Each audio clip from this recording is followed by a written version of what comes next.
న్యాయం జరగాలని అతిపెద్ద ధర్నా సంయుక్తంగా తెలంగాణ జాగృతి బీసీ ఎస్సీ ఎస్టీ జేఏసీ ధర్మ సమాజ్ పార్టీ ఆధ్వర్యంలో చాలా భారీ ఎత్తు ధర్నా జరిగింది కలెక్టరేట్ పాత కలెక్టరేట్ సెంటర్. అంత పెద్ద ధర్నా ద్వారా కలెక్టర్ వచ్చి హామీ ఇవ్వాలి. అదే భూదాన యజ్ఞ స్థలంలో ఏదైతే ఇల్లు నిర్మించుకున్నారో ఆ ఇల్లు కూలగొట్టారు, వాటిని పునర్నిర్మించాలి, పట్టాలు ఇవ్వాలి, భూమిని రెగ్యులరైజ్ చేసి గవర్నమెంట్ పట్టాలు ఇవ్వాలి అని మేము పోరాటం చేయడం జరిగింది. దానికి సంబంధించిన హామీ కలెక్టర్ నుంచి కోరడం జరిగింది.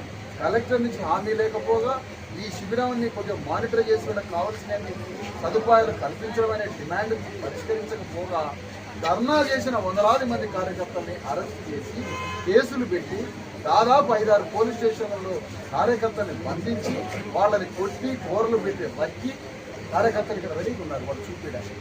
అంత ఘోరంగా చేసిన దాన్ని తీవ్రంగా ఖండిస్తున్నాం. గవర్నమెంట్ దిగి రావాలి.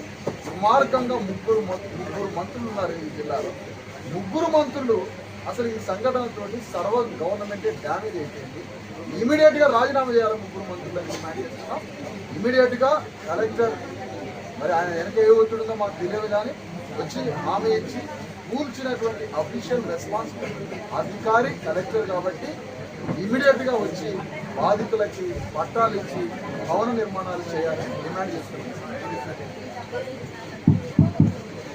మరి కల్వకుంట్ల కవితక్క గారు